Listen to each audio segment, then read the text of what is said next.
महादेव स्वार्थ को मारने के लिए अपना सबसे शक्तिशाली अस्त्र निकालते हैं। महादेव स्वार्थ से युद्ध तो कर रहे थे, लेकिन उन्हें भी यह बात ज्ञात है कि स्वार्थ का कभी भी अंत नहीं किया जा सकता। स्वार्थ महादेव को अपने प्राश में बांध लेता है और कहता है कि महादेव, आप इस प्राश से कभी भी नहीं निकल पाएंगे और आपकी आंखों के सामने मैं आपके ही काशी वासियों को मार दूंगा। लेकिन शिवत्व की शक्तियों के सामने स्वार्थ की शक्तियां कमजोर पड़ने लगती है और उसके बाद महादेव कुछ ऐसा करते हैं जो देखकर आप हैरान हो जाओगे। वह स्वार्थ जो कि अमर था, उसे भी महादेव मृत्यु के घाट उतार देते हैं। लेकिन क्या होगा अगर मैं ये कहूँ कि स्वार्थ अभी भी जीवित है? महादेव के मारने के बाद भी स्वार्थ जीवित है, तो आखिर ये कैसे संभव है? यही हम जानेंगे आज के एपिसोड में। तो बिना किसी वक्त गवाए चलिए शिव शक्ति के लेटेस्ट एपिसोड का रिकैप टेलीविजन से भी पहले शुरू करते हैं। एपिसोड की स्टार्टिंग में स्वार्थ अत्यंत क्रोध में होता है और महादेव से कहता है कि कब तक बहाने बनाकर युद्ध को टालते रहोगे महादेव? अगर आपको स्वार्थ से भय है तो कह दीजिए इस पूरे संसार से, ऐसे आप मेरा समय व्यर्थ नहीं कर सकते। महादेव कहते हैं कि स्वार्थ, बहुत अभिमान है ना तुम्हें अपनी शक्तियों पर, चलो युद्ध आरंभ करते हैं। इस और हम देखते हैं कि महादेव युद्ध तो आरंभ कर देते हैं, लेकिन बिना किसी शस्त्र के,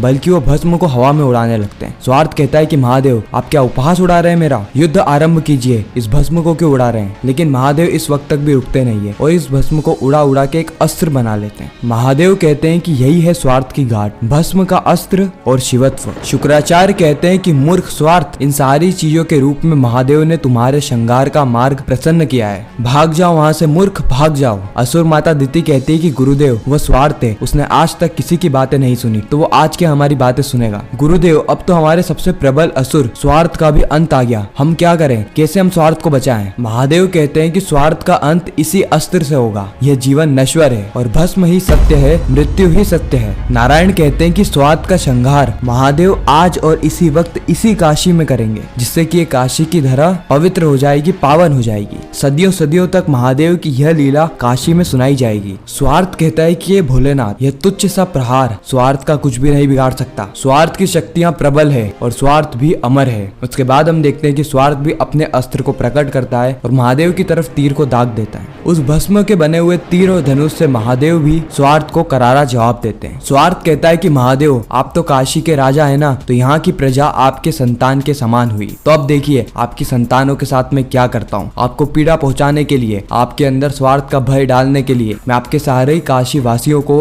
मृत्यु के घाट उतार दूंगा। उसके बाद आपकी आंखों में स्वार्थ को लेके भय पैदा होगा और यही तो स्वार्थ चाहता है। जैसे ही आपकी आंखों में मुझे मेरे प्रति भय दिखेगा, उसके बाद आपका अंत करने के लिए सज्ज हो जाऊंगा मैं। जस्ट अगले ही सीन में हम देखते हैं कि स्वार्थ वापस से अपने तीर और धनुष को उठाता है और इस बार वो अलग से मंत्र पढ़ के एक अलग ही तीर को उत्पन्न करता है। इस तीर के अंदर कई सारी शक्तियां हैं जो कि स्वार्थ ने विद्या से ग्रहण करी होती है। उसके बाद स्वार्थ से आसमान में चलाता है, जिससे कि आसमान में आग के गोले बरसने लगते हैं। यह आग के गोले सीधे आते हैं जमीन की ओर। ये सारी चीजें देख के सारे देवता अत्यंत परेशान हो जाते हैं। उसी वक्त इंद्रदेव कहते हैं कि नारायण, आखिर ये हो क्या रहा है? महादेव चुपचाप खड़े हैं और यह आग के गोले जमीन पे गिर रहे हैं। उसी वक्त नारद जी कहते हैं कि नारायण से क्यों पूछ रहे हो? देवराज, आप तो वैसे भी अमर है ना, आपने तो अमृतत्व पी रखा है, तो आपको टेंशन लेने की क्या ही जरूरत है? आपकी मृत्यु तो हो ही नहीं सकती। उसी वक्त देवराज कहते हैं कि नारद जी, आप सही कह रहे हैं कि मैंने अमृतत्व पी रखा है, लेकिन काशी वासियों ने थोड़ी ना पी रखा है। उसी वक्त नारद जी कहते हैं कि देवराज, आप बस देखिए, ये महादेव की लीला है। महादेव के रहते उनकी संतानों को, उनकी प्रजा को कोई तनिक भी नुकसान नहीं पहुंचा सकता। काशी वासी हर हर महादेव का नारा लगाने लगते हैं और महादेव से रक्षा की गुहार लगाते हैं कि महादेव हमारी रक्षा कीजिए, हमारे प्राणों को बचाइए महादेव। उसी वक्त महादेव एक ही क्षण के अंदर पूरे ही काशी पे एक आवरण बिछा देते हैं, एक ऐसा आवरण जिसके चलते वह आग के गोले काशी पर बरस ही नहीं पाते। यह देख के सभी लोग अत्यंत प्रसन्न होते हैं और नारायण कहते हैं कि देखिए ये पूरा संसार कि जो भी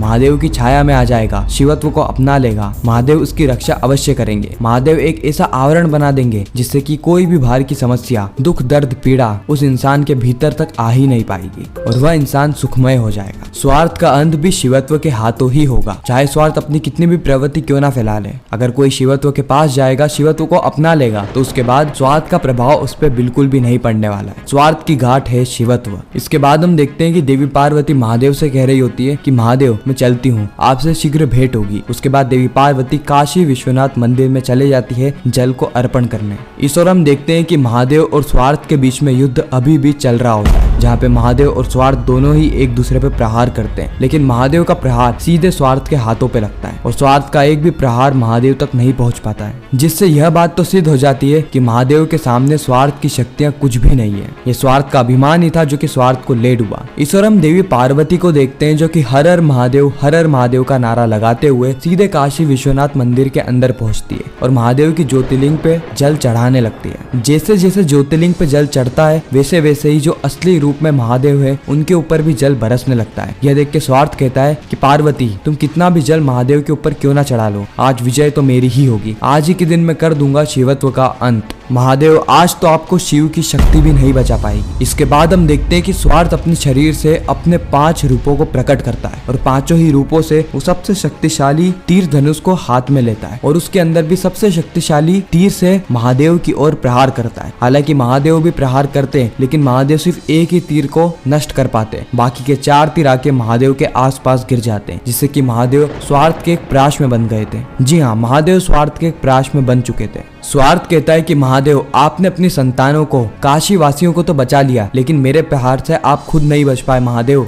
बंद गए ना आप मेरे प्राश में। महादेव कहते हैं कि नहीं स्वार्थ, और यही चीज बताने के लिए मैं 12 ज्योतिर्लिंग में मृतक हुआ हूँ। महादेव कहते हैं कि स्वार्थ की गांठ सिर्फ और सिर्फ शिवत्व है और शिवत्व इस संसार का एक ऐसा तत्व है जिसे कि कोई भी बल प्राश में नहीं बांध सकता, कोई भी बल नष्ट नहीं कर सकता। जिसके बाद महादेव जोर से अपने पांव को जमीन पे रखते हैं, जिसके चलते स्वार्थ का पूरा ही प्राश तहस नहस हो जाता है। स्वार्थ अत्यंत क्रोध में आ जाता है और कहता है कि महादेव आप जितना भी प्रयास क्यों ना कर लें, लेकिन इस बार मैं आपको हराऊंगा और आपको मारने के बाद मैं आपकी शक्ति पे प्रहार करूंगा। और यह बात सुन के महादेव भी क्रोध में आ जाते हैं। स्वार्थ कहता है कि आपके कैलाश को भी उठाकर मैं भस्म कर दूंगा। इस वक्त तक देवी पार्वती के घड़े में जो जल था वह भी खत्म हो जाता है। उसके बाद देवी पार्वती महादेव के सामने हाथ जोड़ती है और कहती है कि महादेव यह शक्ति आपकी प्रतीक्षा कर रही है, आप शीघ्र आइए। महादेव कहते हैं कि स्वार्थ अपने अंत का आरंभ कर चुके हो तुम, आज शिवत्व का प्रकाश स्वार्थ के अंधकार को निगल जाएगा। उसके बाद हम देखते हैं कि महादेव एक शक्तिशाली अस्त्र को प्रकट करते हैं और उसी से ही स्वार्थ पे प्रहार करते हैं और इस बार स्वार्थ उस प्रहार को झेल नहीं पाता है। जी हाँ, इस बार जो स्वार्थ है